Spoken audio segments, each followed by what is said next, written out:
Hey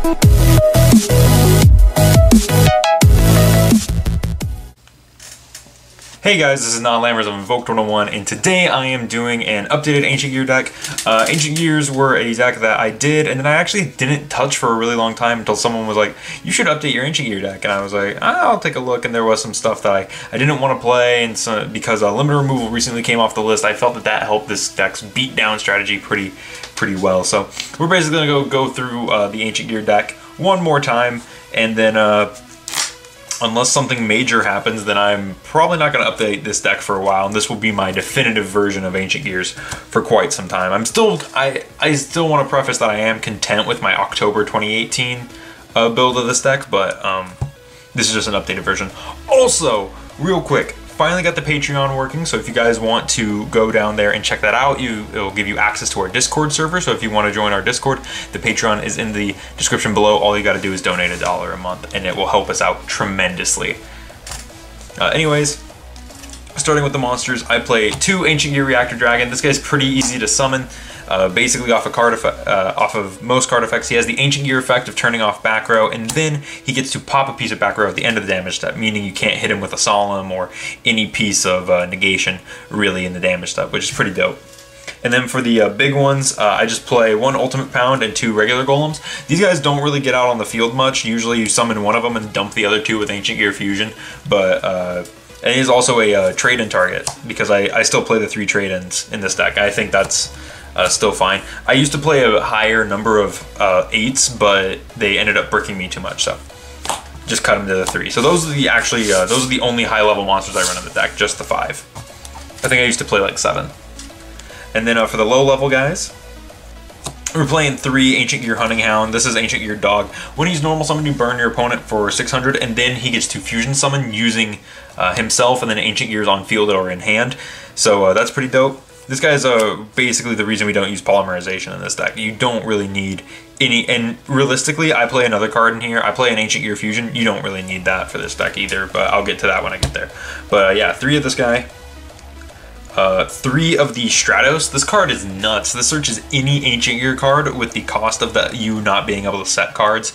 And originally I thought that was for Ancient Gear Reborn, but it could also be for Ancient Gear Drill, which searches any spell card, which is pretty crazy. But yeah, so also 1700 is pretty good on a little body like this guy. Next up, we have the Ancient Gearbox package. So we play 2 Ancient Gearbox. This guy is pretty dope.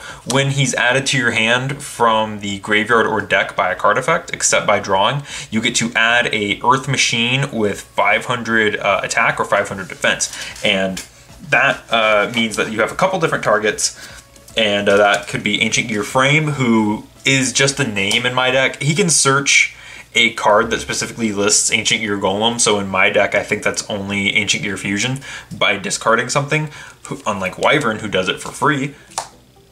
And then he has another effect that like summons Ancient Gear Golems from your hand, but you're never getting it off. But you can search him off of this guy, and he has a 1600 body, which is pretty dope.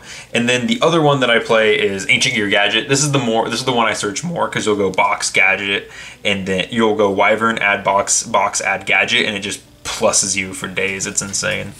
But yeah, so that's it for the Ancient Gear names. So I play all the good ones. Only good Ancient Gears here. I don't think that you need to play Knight or Ancient Gear Beast or any of those. If you want to play 1 copy of Knight, I guess you could. And then I play 2 gold, 2 silver. These are for Wyvern and the boxes and the gadget and the other level 4, the gear frame. That's all this is for. It is an extender. It gets better with Platinum Gadget, and I actually might end up bumping them to 3, maybe.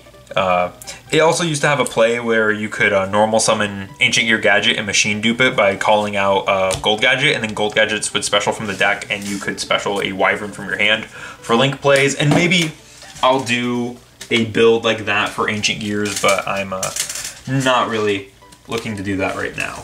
But maybe I'll do a machine dupe variant of Ancient Gears at some point. But that's it for the monsters. Just my monster lineup for Ancient Gears hasn't changed too much, or basically at all really, over the past few deck profiles. For spells, Playing 3, Gear Town. Gear Town is insane. If it gets destroyed, you get to summon an Ancient Gear from your hand, deck, or graveyard, not ignoring summoning conditions, so that's unfortunate. But that's why we have Catapult, because Catapult gets to pop a face-up card and then special summon an Ancient Gear from the hand or deck, ignoring summoning conditions. This card's nuts. And then you can banish it from your graveyard, pop another card to control, and summon an Ancient Gear token. Pretty dope card, and just a staple 3 of. You need 3. I used to think you need 2, but you need 3. 2 Ancient Gear Fortress. This has some protection effects for Ancient Gears on them, like they can't be targeted or destroyed the turn they're special summoned, or turn they're summoned in general. And then if this leaves the field, you get a special summon Ancient Gear from your hand or graveyard, I believe, not ignoring summoning conditions, or ignoring. Not ignoring. Okay, so the only one right here that ignores is the Catapult, but that's fine. And then for our 1 of Ancient Gear cards, I play 1 Workshop. I used to play another Workshop, but I ended up just playing the 1 now because you don't really need it too much. This is pretty cool if you open this with Trade-In and Golem, because you can just like recycle this with, because you could draw into a second Trade-In, activate this, grab the Golem, and basically just, you know, you recycle it. And then we have the card that a lot of people think you need for Ancient Gears, but you don't necessarily need it, and if you do need it, you really only need the 1. This card is stupidly expensive. It's Ancient Gear Fusion, and it's okay. It's just polymerization for Ancient Gears that you can like search. But who's the big one? The Ultimate Pound, he can search polymerization, but this is better because you can use stuff from your deck. It's okay. You don't need multiples, you just need the 1, really. And so this card is like kind of like the divide between Ancient Gear players, really, is like, do you play it or do you don't? But I play the 1 because I got 1. That's it. That's it for the Ancient Gear spells. We'll talk about the other spells. Like I said earlier, I still play the 3 trade-ins just because I like them. Here's the card. 2 limiter removal. I used to not play limiter removal in my Ancient Gears, but now that it's at 3, I decided to play 2. I think limiter removal at 2 is just fine. I think playing it at 3 is too much. 2 is perfect. And then some other stuff that I play. 1 Tribute Burial. You guys know me. You guys have seen my other Ancient Gear profiles. You know why I run Tribute Burial. It's because it lets you summon your Tribute monsters by banishing stuff from your opponent's graveyard. It's pretty dope. It does cost your normal summon, but this is a pretty interesting card. You can cut this if you really want, because this is a weird card, and it only has 1 printing, so if you don't feel like playing this, you don't have to. And then 1 Overload for the Chaos Giant, and 1 Monster Reborn. Don't really need to explain too much here. A lot of the stuff I've been playing, I've played before. Alright, and then we get to the traps. I'm playing 2 Heavy Storm Duster. I think Heavy Storm Duster is better than Twin Twisters in this deck, simply because you don't have to discard, and Ancient Gears don't really like discarding because they have like no graveyard recursion. So while Ancient Gears do like their battle phase, you can just set this and wait. And this is fine. I think this is perfect in Ancient Gears. And then 1 Ancient Gear Reborn. This is another monster reborn for Ancient Gears. You can search this off of Wyvern, but you can't set it that turn, so you have to wait, which is kind of garbage, but it's okay. It's not an awful card. It's a card that some Ancient Gear players have kind of removed from their deck. I think a lot of Ancient Gear players don't even play traps anymore, but these 3 traps are pretty okay in this deck, and I think they're the best ones to play in Ancient Gears. I think. Anyway, moving on to the extra deck, because we're almost done.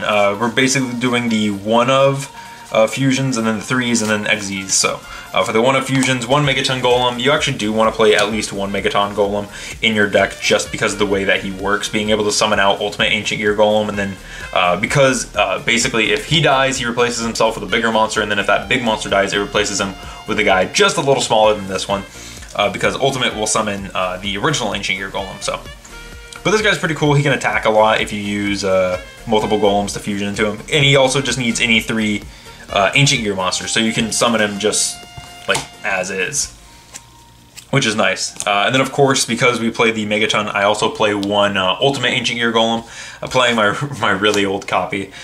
But yeah, this guy, he's just Ancient Gear Golem with more attack points. He's you can OTK with him because he has 44, so if you limiter removal him, he has piercing, so he'll be at 88. Pretty good card. And then this is Chaos Ancient Gear Giant. We play 2 of him because he is basically your win con. Piercing, turns off monster effects in the battle phase, unaffected by back row. I have no clue what else. He's just insane. This card, oh, he can hit everything. That's right, he can attack everything once each and has 45. Some people have told me you should play Power Bond, so he's a 9,000, and it's like, yeah, but I don't want to play Power Bond in Ancient Gears. And then for the last fusion monster, 3 Howitzer, unaffected by other card effects, and if it dies, you get to special summon a Ancient Gear from your deck, ignoring summoning conditions, but it also burns your opponent for 1,000. So your opponent can just like leave this on the field, but they're going to take 1,000 every turn, which I really love Howitzer, because he just instantly puts a little bit of pressure on board, because he's unaffected by everything, which is pretty dope. And you know, it takes, because he's so tiny, it's interesting to like, he has level 4 stats on a level 8, but a lot of people consider him like one of the better fusions just because he's a carrying piece. But yeah, definitely a necessary 3 of in the deck. Setting those aside, we're going to talk about the Xyz monsters. We have Gear Gigant X to search stuff. We have Heavy Armor Train Iron Wolf to attack directly, and then if he dies, you get to search something. We have the Malevolent Sin Spider. This guy's pretty cool. A lot of people don't use Malevolent Sin. Basically, he banishes something for the turn, which is pretty dope. And then we have Utopia, and this is supposed to be Utopia the Lightning. I don't have a Utopia the Lightning, so I have Utopia Prime. Wow. That's it for Xyz. I need to get a Utopia the Lightning. I've needed to get one for a really long time, and I almost got one, but it got destroyed in shipping, which was unfortunate. And then I only play 2 Link monsters. I play 1 Underclock Taker and the 1 Mrs. Radiant, because the entire deck is Earth. These 2 are both pretty self-explanatory Link monsters. They don't do a lot. This guy is to shrink a dude on your opponent's field, so basically you can just slap him in the face for 4k, because a lot of your Ancient Gears are 3,000, so that's pretty nice. And then this just gives a boost to your Ancient Gears. You can actually, if I had the Machine Dupe plays, you could probably make both of these in 1 turn. But like I said, I don't play Machine Dupe. And I could do Machine Dupe Ancient Gears. That might be fun. Aside from that, that's it for Ancient Gears. The deck is pretty much the same as the last time I showed it off. It doesn't change much. Ancient Gears are pretty stock standard, pretty set in their ways when it comes to their play style, which is a big beat stick beats yours. But yeah, I like this deck a lot. This deck is super fun. I hope you guys enjoyed it. Like I said earlier, there is a link to our Patreon in the description below, and if you guys want to get into our Discord server, that's the way to do it. We have an Instagram if you want to check that out, where we post pictures of certain decks that we're doing and that are coming up. And yeah, leave your comments and suggestions down in the comments below, I guess. And I will see you guys in the next video.